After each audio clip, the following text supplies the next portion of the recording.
l'a vendu qui tapine pour le peuple élu.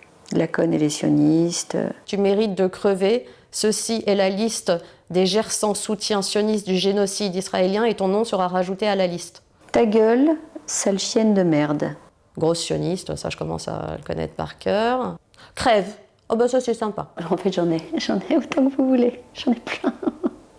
Et donc tu peux dire que tu as été victime d'une forme d'antisémitisme après le 7 octobre ? Ben ouais, alors bon, ça fait un moment que ça dure, mais depuis le 7 octobre et depuis ma prise de position, c'est-à-dire depuis le moment où j'ai dit que je n'étais pas antisémite, c'est quand même, faut remettre les choses à leur place.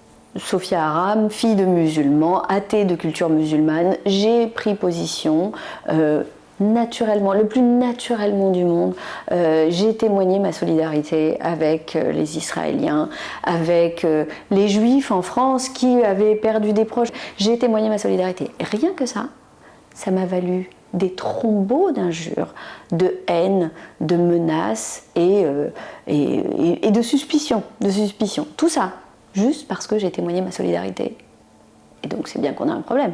On n'a pas besoin d'être juif pour souffrir de l'antisémitisme et pour trouver que l'antisémitisme, c'est dégueulasse. Je pars toujours de quelque chose de base qui est, j'allais dire, un humanisme primaire. Je me réveille le 7 octobre, au fur et à mesure de la journée, il est évident qu'on est face à un pogrom, puisqu'on apprend assez rapidement que, outre les terroristes, suite aux terroristes, des populations civiles de Gaza sont entrées dans les kibboutz et ont tué, ont volé, ont pris des otages. Comme les terroristes, donc c'est un pogrom. C'est un pogrom, c'est une société civile qui participe au massacre, à l'expropriation d'une autre population du fait de son ethnie. Mais moi, ce que j'ai vécu, c'est une attaque directe, brutale à mon humanité. Je me sens concernée. Et c'est terrifiant, et il était hors des questions à ce moment-là de reculer d'un pas. Il y a vraiment deux clans.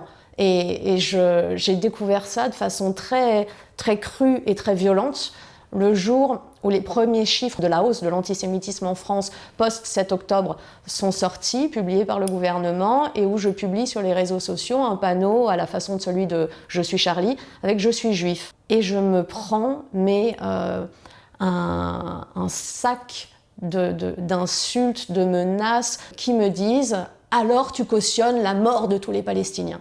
C'est vraiment une histoire de clan.